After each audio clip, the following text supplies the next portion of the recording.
povo de Deus.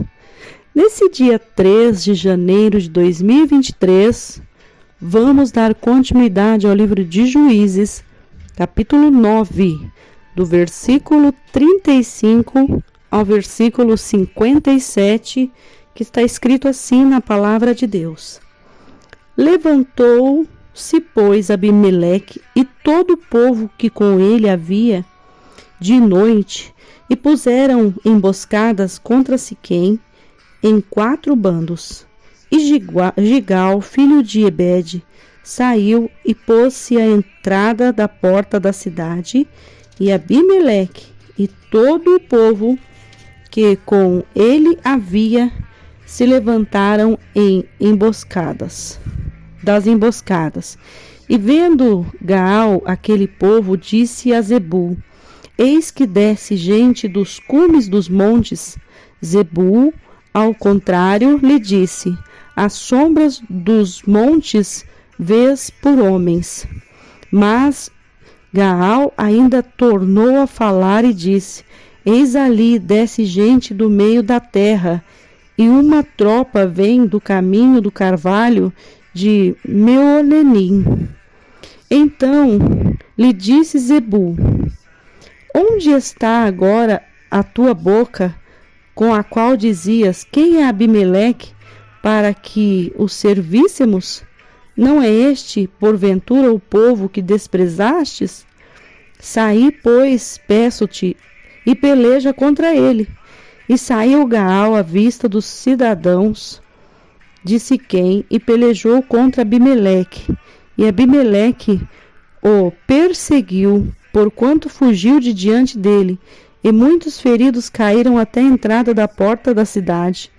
E Abimeleque ficou em Arumá, e Zebul expeliu a Gaal e os seus irmãos, para que não pudessem habitar em Siquém. E sucedeu no dia seguinte, que o povo saiu ao campo, e o disseram a Abimeleque. Então tomou o povo e o repartiu em 3 bandos, e pôs emboscadas no campo, e olhou, e eis que o povo saía da cidade, e levantou-se contra eles e os feriu. Porque Abimeleque e as tropas que com ele havia deram neles de improviso e pararam a entrada da porta da cidade. E as outras tropas deram de improviso sobre todos quantos estavam no campo e os feriram. E Abimeleque pelejou contra a cidade todo aquele dia, e tomou a cidade, e matou o povo que nela havia, e assolou a cidade, e a semeou de sal. O que, ouvindo todos os cidadãos da torre de Siquém, entraram na fortaleza em casa do deus Berite, e contou-se a Abimeleque que todos os cidadãos da torre de Siquém se haviam congregado.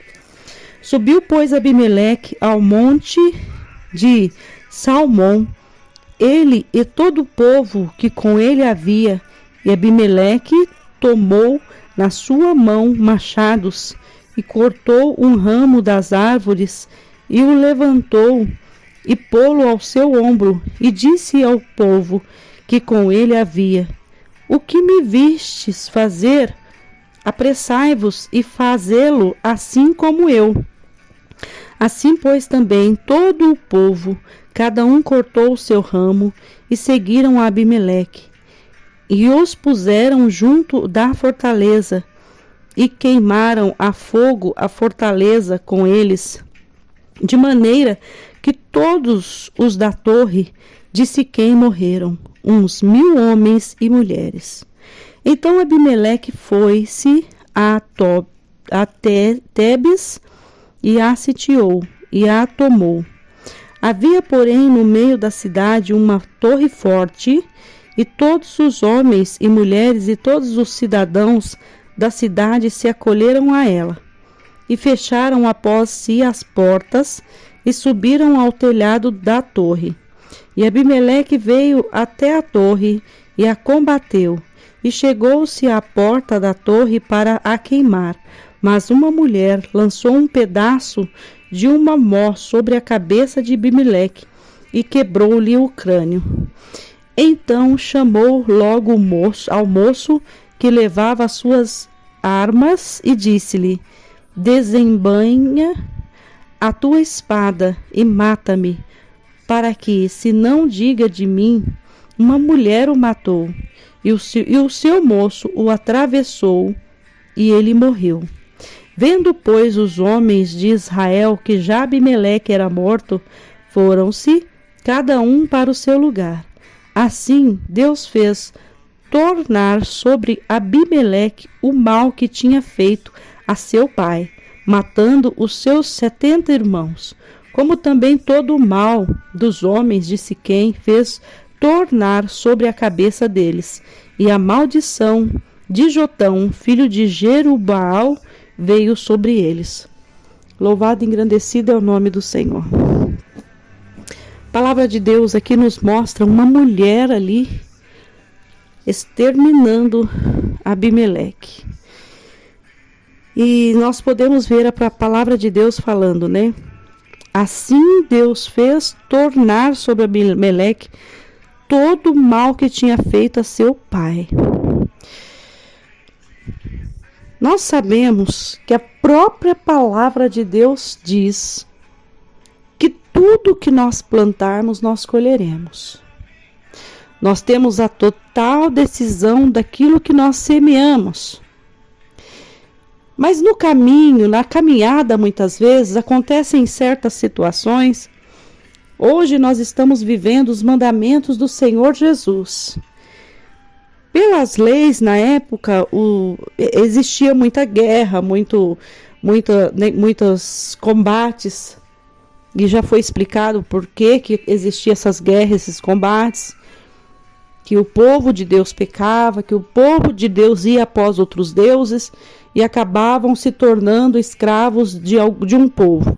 Então, foi contado também, já foi falado sobre eles, quando estavam ali sendo escravos, eles clamavam a Deus, Deus ouvia, Deus atendia, e Deus levantava os juízes para cuidar do seu povo, ou reis. Mas nós sabemos que no Novo Testamento, o Senhor Jesus deixou um mandamento, depois deixou um novo mandamento, e o novo mandamento que ele deixou é de mais responsabilidade, de mais, como que eu posso dizer, temor. É um mandamento forte, que poucos são os que conseguem cumprir, que Jesus disse: ame o teu próximo como eu vos amei. O primeiro mandamento, ame o teu próximo como a ti mesmo. Mas o segundo mandamento de Jesus, ame o teu próximo assim como eu vos amei. E quando nós deparamos com isso, nós muitas vezes, diante de injustiças, diante de tantas situações que vêm sobre as nossas vidas, quando acontece uma situação, geralmente a natureza do ser humano, a primeira coisa que o ser humano quer fazer é se vingar. Ou quer ver a pessoa padecer sobre aquilo que ela fez. E é difícil manter este mandamento, mas não é impossível quando nós compreendemos que é um mandamento que o Senhor Jesus falou. E se o Senhor Jesus falou, ame assim como eu vos amei, o que vai acontecer? O Senhor vai nos honrar, nós vamos plantar coisas boas. Mas, pastor, eu devo plantar coisas boas mesmo sobre aqueles que me maltratam, mesmo sobre aqueles que me deixam tristes, que me ofendem? Sim, mesmo sobre aqueles que te maltratam, mesmo sobre aqueles que te ofendem. Plante coisas boas. Plante coisas boas. Ainda que por algum momento você tenha que ficar de cabeça baixa, ainda que por algum momento você não, por mais que o teu ser, o teu coração queira responder à altura, ainda que por algum momento o teu coração pede justiça, aguarde no Senhor. Aguarde no Senhor, porque se nós plantarmos todos os dias o bem, nós vamos certamente colher o bem. Vai ter as injustiças? Vão ter as injustiças, mas aí vai ser nós que vamos fazer alguma coisa? Não, vai ser o Senhor que vai fazer. Vai ser o Senhor. Nós não vamos precisar mexer em nada. Por quê? Porque certamente nós colheremos o bem. Se aquilo que nós plantamos é o que nós colhemos, não tem condições. Muitas vezes as pessoas elas plantam a maldade, elas plantam a desobediência a Deus e querem colher bênção. E não é possível isso, porque quem planta arroz não colhe feijão, quem planta arroz colhe arroz. Então, muitas vezes, tem pessoas que param de caminhar, param de fazer a obra, param de servir a Deus porque está vendo o irmãozinho fazendo coisa errada, está vendo outro irmão pecando, está vendo outro irmão em conflito, e param de semear. O Senhor, neste dia, me toca dizer para você, independente do tempo que você está vivendo, continue semeando com excelência. Não para, não. Continue. A palavra de Deus, ela nos dá respaldo para isso. Ela nos dá a garantia, o próprio Deus falou. Porque esses dias eu estava observando o versículo, minha é a vingança, e eu os recompensarei. O próprio Deus falando, a palavra do Senhor falando, não deis lugar à ira. Porque quando as pessoas dão lugar à ira, as pessoas falam o que não devem. As pessoas pecam porque julgam precipitadamente. Mas o Senhor, na sua palavra, nos ensina. Se algo que você está vendo não está bom, se algo que estão fazendo para você não está legal, se cale para que o Senhor fale por ti. Não é dando troco, não é responder na altura, não é com rebelião, não é com desobediência que nós vamos conseguir as coisas. Nós vamos conseguir as coisas abaixando a nossa cabeça na humildade, sabendo que o Senhor é aquele que está vendo todas as coisas. Se tem uma coisa que a palavra de Deus diz, é que Deus não dorme. Ele está o tempo todo vendo as injustiças, vendo o que está acontecendo. E aqui chegou a vez de Abimeleque. Chegou a vez de Abimeleque colher todo o mal que ele tinha feito. E olha como que as coisas, né? Tantas batalhas, tantas lutas, tantos homens que ele ceifou. Ele teve que morrer pela mão de uma mulher. Foi cravado o crânio dele. Ele teve que morrer por um braço que consideravelmente é um braço mais fraco, né? Geralmente a mulher é fraca, é o vaso mais fraco. A própria palavra de Deus diz que a mulher é o vaso mais fraco. E ele foi vencido por um vaso mais fraco. Sabe para quê? Para mostrar que diante do Senhor ninguém é melhor, ninguém é maior. Todos nós devemos reverenciar o nosso Deus como Deus grande, como Deus poderoso, como Deus que tudo pode. E olhar para nós, seres humanos, e falar: Senhor, sem ti eu nada sou. Senhor, sem ti eu nada posso fazer. Senhor, na minha fraqueza, aperfeiçoa com a tua força. O Senhor é aquele que aperfeiçoa as nossas vidas nele. E se nós estamos de pé, é porque Ele tem nos sustentado.